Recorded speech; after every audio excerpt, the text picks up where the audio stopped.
नमस्कार, हर संडे की तरह आपके साथ जुड़ चुका हूँ। आज का वीडियो कुछ खास लोगों के लिए है। यानी मैं ये मान के चलता हूँ कि ये लगभग 5,000 6,000 लोगों के लिए है। कौन है ये 5,000 6,000 लोग? मान के चलते हैं कि हमारे देश में 1400 अर्बन कोऑपरेटिव बैंक्स हैं। हर एक में एक सीईओ होगा और कम से कम 2 या 3 टॉप लेवल एडमिनिस्ट्रेटिव बंदे होंगे। जीएम होगा, सीजीएम होगा, डीजीएम होगा, जो इमीडिएटली सीईओ को सपोर्ट करते हैं। उनके लिए ये आज का वीडियो है। आप तो जानते ही हैं कि normally second half of the year, रफली after June, Reserve Bank of India starts the inspection of urban cooperative banks. तो हम आज उस चीज पे बात करेंगे जहां पे हम लोग ये इंस्पेक्शन को प्रोफेशनली किस तरह से मैनेज करेंगे, या हमारे जो सीईओ या लीडरशिप है उसका रोल क्या होगा।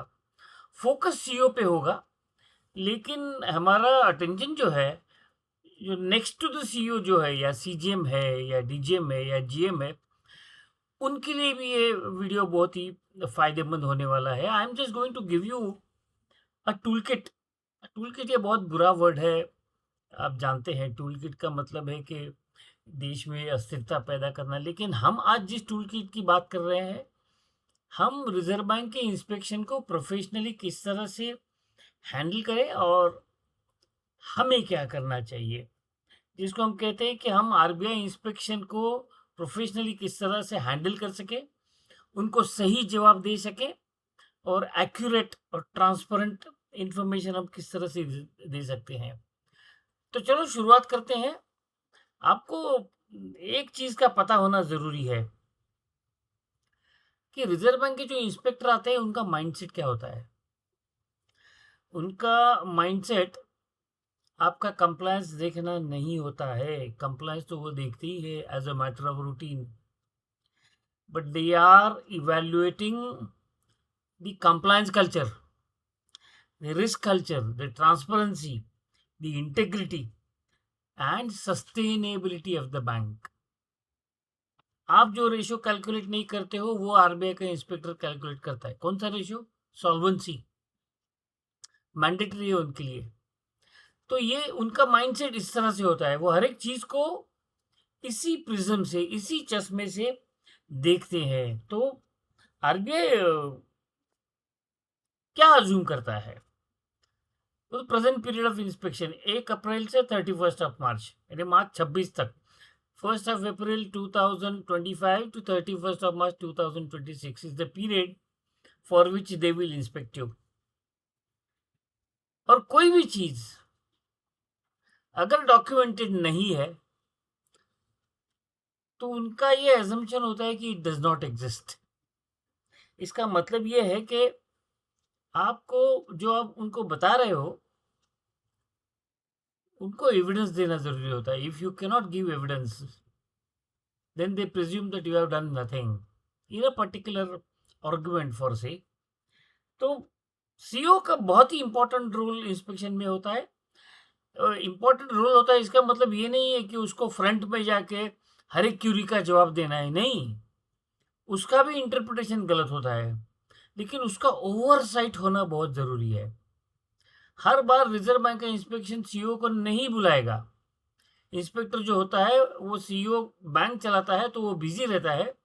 Only in case of critical issue, reserve Bank of India inspectors call for the information from CEO, not otherwise. तो वो डिपार्टमेंट हेड से ही इंफॉर्मेशन लेते हैं नॉर्मली। और ये तुम्हारे जो टॉप के बंदे होते हैं, जैसे कि तुम्हारा कंप्लायंस वाला बंदा है, उसे आपको इंस्पेक्टर के सामने इंस्पेक्टर हैंडल करने के लिए तैयार करना बहुत ज़रूरी होता है। कई बार ऐसा होता है कि तुम्हारा क्रेडिट हेड ही आरबीआई के इंस्पेक्टर को हैंडल करता है, वो भी सही नहीं है। So you need to have a team, that is one part. And then normally CEO हर बार इंटरव्यू नहीं करेगा unless called for by the Reserve Bank of India. लेकिन सीईओ की ये रिस्पॉन्सिबिलिटी है कि वो इंस्पेक्शन की तैयारी किस तरह से करता है, क्योंकि CEO is the single point of accountability for the Reserve Bank of India. As a CEO आपको क्या इंश्योर करना है? आपको ये इंश्योर करना है कि आप जो डेटा देते हो वो एक्यूरेट है। आपके एक्सप्लेनेशन या आपके बंदे जो एक्सप्लेनेशन देते हैं उसमें क्वालिटी होनी चाहिए। आपको रिस्पॉन्स टाइमली देना है, डिले नहीं करना है, टाइमली देना है। और आपका जो कंप्लायंस कल्चर का जो टोन होता है वो सॉफ्ट होना ज़रूरी है। आरबीआई का जो इंस्पेक्टर होता है ना, वो सीईओ की क्लैरिटी, उसका कंट्रोल, उसकी क्रेडिबिलिटी, इसके ऊपर वो बैंक का पूरा जजमेंट लेते हैं, ये पक्का ध्यान में रखो। तो नॉर्मली क्या होता है, आपको पता होता है कि इंस्पेक्शन कब आने वाला है। So you almost have 4 to 8 weeks for preparation. क्या करना चाहिए आपको? 4 to 8 वीक प्रिपरेशन। कल से आ रहे हैं आज तैयारी करो, ऐसा नहीं है। You have to presume that last year कौन से मंथ में आए थे, इस साल भी उसी मंथ में या उससे 1 महीना पहले आएंगे इंस्पेक्शन के लिए। तो आपको क्या तैयारी करना है? आपका गवर्नेंस रेडीनेस आपको तैयार रखना है। क्या मतलब है उसका? आपके बोर्ड के मिनट्स, आपके कमेटी के मिनट्स प्रॉपर्ली डॉक्यूमेंटेड होनी चाहिए। सब पॉलिसीज आपकी रिव्यूड होनी चाहिए। बोर्ड अप्रूव्ड रिन्यूअल होना चाहिए। डेलीगेशन ऑफ पावर का भी रिव्यू आपके पास होना चाहिए। Previous reserve Bank of India का जो इंस्पेक्शन है जिसमें आपने जो कंप्लायंस दिया है उसके एविडेंसेस आपको अलग से रखने हैं। बिल्कुल उसको इंडेक्सिंग करके रखना है, क्योंकि रिजर्व बैंक चाहेगी कि पिछले इंस्पेक्शन में आपने जो कंप्लायंस दिया था उसका एविडेंस बताओ। सब action taken report with evidences आपको रेडी रखने हैं। आपका जो एनपीए का क्लासिफिकेशन होगा मार्च 26 का, वो आप एक्यूरेट आपने किया है, उसको उसके ऊपर दूसरी बार आप एक बार रीचेक कर लीजिएगा, specially high value accounts. Provisioning आप एक बार चेक कर लीजिएगा। प्रोविजनिंग आप सिस्टम से करते हो तो उसको मैन्युअली भी चेक कीजिएगा। सीआरआर कंप्यूटेशन भी आपको परफेक्ट चेंज करना है, क्योंकि रिजर्व बैंक उनके हिसाब से सीआरआर कंप्यूट करती है, आपके हिसाब से नहीं। आपने अगर उनका फॉर्मेट देखा होगा तो they cross check everything that you have covered under the risk weight that those have been allotted. Normally एक प्रैक्टिस बैंकों ने करनी चाहिए। क्या करनी चाहिए वो प्रैक्टिस? कि भाई आप एक mock RBI inspection internal team के साथ करो। मैं जो कह रहा हूँ थोड़ा उसमें समय जाएगा, लेकिन आपका आरबीआई का इंस्पेक्शन एकदम स्मूथ हो जाएगा। तो इंटरनल ऑडिट डिपार्टमेंट जो है ना, उसको आप क्रेडिट फाइल्स जो टॉप 50 अकाउंट्स है वेरीफाई करने को बोलो, कहीं कोई डॉक्यूमेंट तो मिसिंग नहीं है। उसका एक रिकॉर्ड मेंटेनेंस का मेथड होना चाहिए, sanction letter, security documents, insurance policy, ये सब आपको चेक करना है। आपके सीबीएस की कंट्रोल आपको एक बार चेक कर लेनी चाहिए। और आजकल ज़्यादा फोकस है केवाईसी, एएमएल, एसटीआर, सीटीआर, इसका सबमिशन आपका टाइमली हो रहा है या नहीं हो रहा है। इनपी प्रोविजनिंग आपने ठीक से किया है कि नहीं, इंटरनली खुद देख लो। मैं तो हमेशा कहता हूँ आप ये जो रिजर्व बैंक को डेटा डंप देते हो ना, ये डेटा डंप देने के पहले इंस्पेक्ट करो। डेटा डंप से रिजर्व बैंक ऑफ इंडिया अलग अलग तरह की इंफॉर्मेशन निकालती है। There are CAT tools available based on which the data dump में अगर आप क्यूरी फायर करते हो तो आपको इनकन्सिस्टेंसी समझ में आती है। So before you give data dump you can get to know what is wrong with your data. Documentation में आपको क्या क्या करना है, जैसे मैंने आपको बताया कि बोर्ड मिनट से, कमेटी के मिनट से पूरे साइंड होने चाहिए। फाइनेंशियल स्टेटमेंट्स जो बैलेंस शीट में नहीं, विथ ऑल शेड्यूल्स आपको रेडी रखने हैं। आपके प्रोविजन का वर्किंग, आपका डीटीए डीटीएल का working with logistics, reserve bank के इंस्पेक्शन के रिपोर्ट चाहिए विथ एटीआर, आईटीए में सिस्टम ऑडिट का आपका रिपोर्ट होना चाहिए। यूजर एक्सेस मैट्रिक्स आपका सही तरीके से है या नहीं है, ये आपको देखना है। जैसे ही इंस्पेक्शन आता है तो सीईओ के लिए क्या करना चाहिए? रोज नहीं मिलना चाहिए इंस्पेक्टर को, वो भी काम करने के लिए आए हैं, आप अपना काम करो।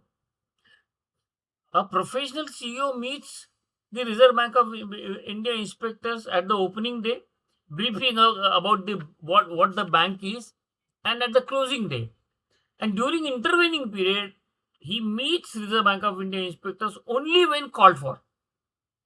अगर कोई क्रिटिकल मैटर है जो रिजर्व बैंक को ध्यान में आ रहा है, तो उसका एक्सप्लेनेशन वो सीईओ से लेना चाहते हैं, because CEO is the single accountability matrix, single point. और जब आप पहली बार इंस्पेक्टर से बात करते हो, अंग्रेजी में कहावत है, first impression is the last impression. तो आपको क्या इंप्रेशन देना है? One, that you are confident, you are professional, you are transparent. Defensive attitude लेने की कोई भी जरूरत नहीं है। और अगर गैप्स आपके यहाँ पे है तो ऑनेस्टली एडमिट करो, क्योंकि कई बार मैंने देखा है Reserve Bank of India values honesty over perfection. वो रिजर्व बैंक का बंदा आता है तो उसे मालूम है इस दुनिया में कोई भी बैंक परफेक्ट नहीं है, लेकिन क्या वो कोशिश कर रही है? There is not a single cooperative bank और a public sector bank which is doing perfect. तो ये बात पक्की ध्यान में रखो, तुम्हारे यहाँ 200 बंदे काम करते हैं, कहीं ना कहीं गलती होगी। What is the intention behind that, ये आपको देखना जरूरी है। और रिजर्व बैंक जब सवाल पूछती है, इंस्पेक्टर जब सवाल पूछता है, तो सबसे इंपॉर्टेंट चीज क्या है? कोई चीज छुपाओ मत। दूसरी बात, गेस मत करो आंसर। आप रिजर्व बैंक के सामने अगर सवाल गेस करने लगोगे, सोचने लगोगे, इसका मतलब ये है कि आपको जानकारी नहीं है। और जिंदगी में कुछ भी गलत हो जाए, रिजर्व बैंक के इंस्पेक्टर के सामने तुम्हारे स्टाफ को गाली मत दो। Don't blame the staff, because you are accountable. तो जितनी भी टॉप लीडरशिप काम कर रही है, हमारा ये बंदा ऐसे ही बकवासी है, डोंट से दिस। बिकॉज जो इंस्पेक्टर बैठा है ना, वो बंदे को नहीं देख रहा है, वो आपको देख रहा है कि आपकी सोच क्या है। और हमेशा कोई भी अगर सवाल का जवाब आप दे रहे हो तो आपको डेटा बैक्ड एविडेंसेस देना बहुत ही ज़रूरी है। अगर डेटा बैक्ड एविडेंस आपके पास नहीं है, समय लग रहा है, तो आपको उनको बताना है, will confirm and get back to you with documentary evidence. समय कमिट करो। अगर 2 घंटे लगने वाले हैं तो उनको बताओ कि हमें 5 घंटे लगेंगे, लेकिन 5 घंटे में आपको वो इंफॉर्मेशन देना जरूरी है। रिजर्व बैंक में बीआर एक्ट में एक सेक्शन है, if you do not give information, if you delay information, there can be a cause of action. ये आप पक्का ध्यान में रखो। और जब समझो 10 दिन इंस्पेक्टर आता है, 10 दिन आपका इंस्पेक्शन होते रहता है, तो आपका 10 दिन का रूटीन भी तय हो जाता है अलग तरीके से। शायद बैंकिंग बिजनेस में आप फोकस नहीं कर सकते हो, लेकिन उसको बंद नहीं कर सकते हो। So your bank will keep on running, keep on doing sanctioning, lending. आपकी कमिटी मीटिंग्स भी चलती रहेगी। और सबसे इंपॉर्टेंट चीज, मैंने कई बार बैंकों में देखा है कि तुम्हारे बोर्ड के जो लोग होते हैं, वो खुद होके वो इंस्पेक्टर को मिलने के लिए जाते हैं। Don't allow that, inform the board. आप रोज बोर्ड को बताओ क्या हुआ क्या नहीं हुआ, लेकिन don't let other than chairman to meet the Reserve Bank of India inspectors, because the members of the board are not directly accountable to the Reserve Bank of India inspection. It is the administrative head who is। और जाके उनको परेशान मत करो। अगर आपका director बंदा जाके इंस्पेक्टर को बोलता है, तो उसका मतलब ये होता है कि आपके गवर्नेंस में कहीं ना कहीं गैप है। तो डेली जब इंस्पेक्शन आपका प्रोसेस चलता रहेगा, तो आपको क्या करना है? At the end of the day inspector या तो होटल पे चले गए या फिर घर पे चले गए उनके, तो आपको जो क्यूरीज आती है, वो जो क्यूरीज दिन भर में रेस करती है तुम्हारी टीम के साथ, ये क्यूरीज डिस्कस करो। उसका रिस्पांस जो है वो अच्छा है ना, ये देखो, वो कंट्रोल करो। और जो भी क्यूरीज आई है उसको ट्रैक करो, डॉक्यूमेंट करो, ट्रैक करो, क्योंकि वही उनके फाइनल रिपोर्ट में आने वाली है, ताकि आपकी कंप्लायंस की तैयारी भी पूरी हो जाती है। Reserve Bank normally focuses on credit, NPA, evergreening, incorrect classification, weak documentation, board का इफेक्टिवनेस के ऊपर वो काम करती है, जिसके बारे में हमने एक अलग से वीडियो बनाया कि बोर्ड का इफेक्टिवनेस कैसे एस्टैब्लिश होता है, आपके पॉलिसी डिविएशन क्या है, मास्टर डायरेक्शन के अलावा आपने कुछ पॉलिसी में कुछ गड़बड़ की है, आपके सीबीएस के कंट्रोल्स है क्या आपका एक्सेस में अनऑथराइज एक्सेस तो सीबीएस में नहीं हो रहा है, या फिर आपके यहाँ कोई रिपीटेड रिजर्व बैंक का वायलेशन हो रहा है। ये चीज़ें रिजर्व बैंक का इंस्पेक्टर देखेगा और वो रिपोर्ट में लाएगा। सबसे बड़ी बात, एज ए सीईओ और as a top top management personal, सबसे इंपॉर्टेंट चीज़ आपको करनी है कि आप कोई भी इंफॉर्मेशन छुपाओ मत, क्योंकि आज आप छुपाओगे, कल रिजर्व बैंक के ध्यान में आओगे, आपकी पूरी क्रेडिबिलिटी जो है उसका सत्यानाश हो जाएगा। आप जो डेटा दे रहे हो वो अगर कंसिस्टेंट नहीं है, उसमें ही गलतियां हैं, तो वो भी आपका जो इम्प्रेशन है वो खराब करेगा।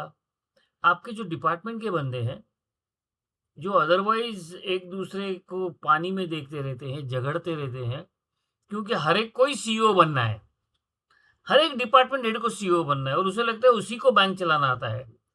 During inspection no infighting. जो भी रिजर्व बैंक के इंस्पेक्टर के सामने जाएगा, आपको इंप्रेशन यही देना है that you work as a team.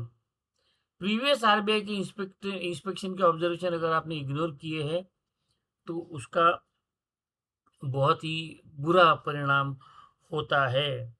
तो रिजर्व बैंक जब आर्ग्यू करता है ना, कई बार वो इंस्पेक्टर के सामने आप फालतू में आर्ग्यूमेंट मत करो, कोई जरूरत नहीं है।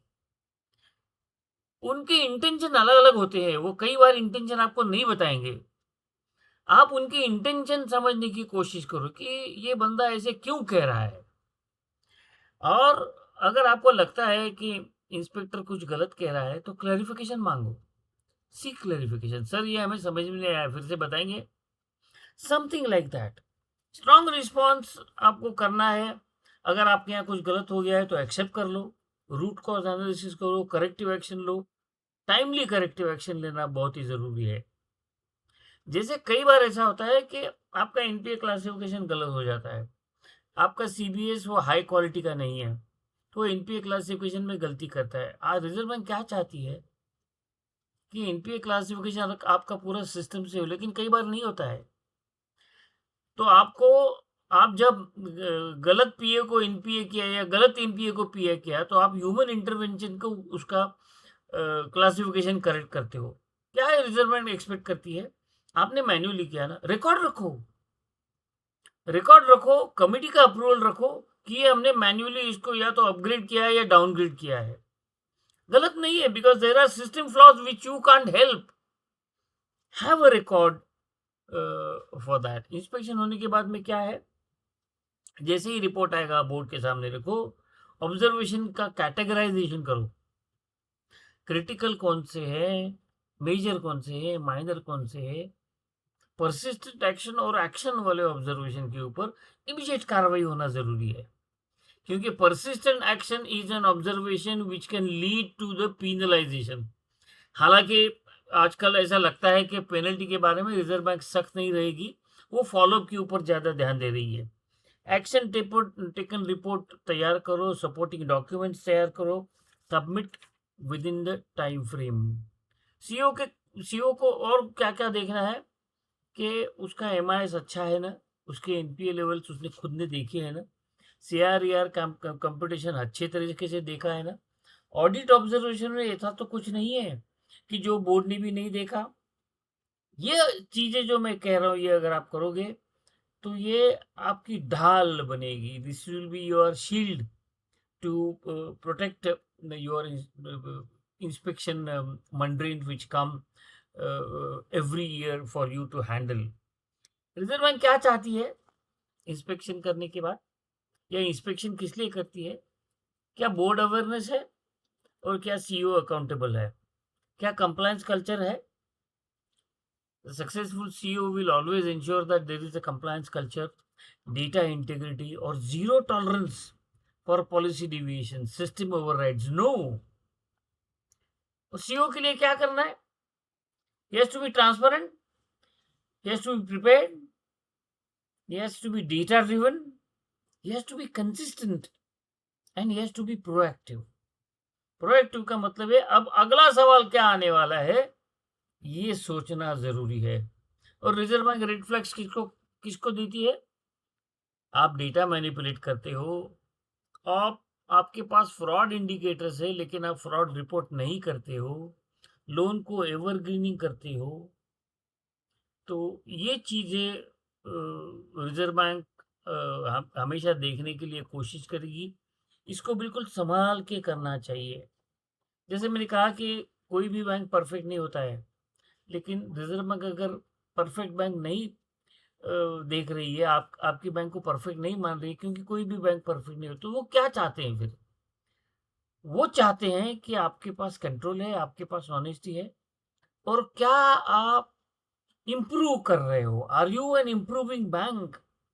ये अगर चीज़ें आपके बैंक में एज़ अ सीईओ या as a top team leader आप करते हो, तो उसमें 3-4 चीज़ें निकल के आती है।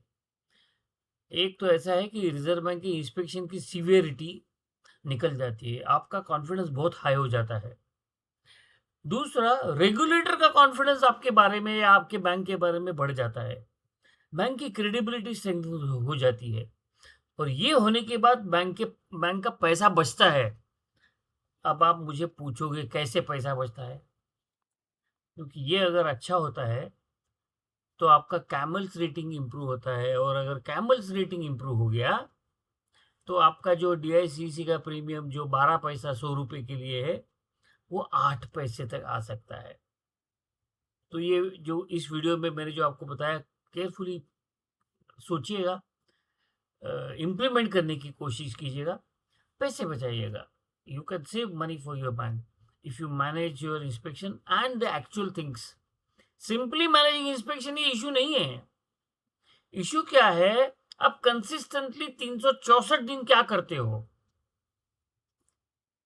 ये इंपॉर्टेंट है। मुझे लगता है कि मैंने आपको बिल्कुल इंस्पेक्शन को किस तरह से आपको फेस करना है, इसकी तैयारी क्या हो सकती है, ये आपको बताया है।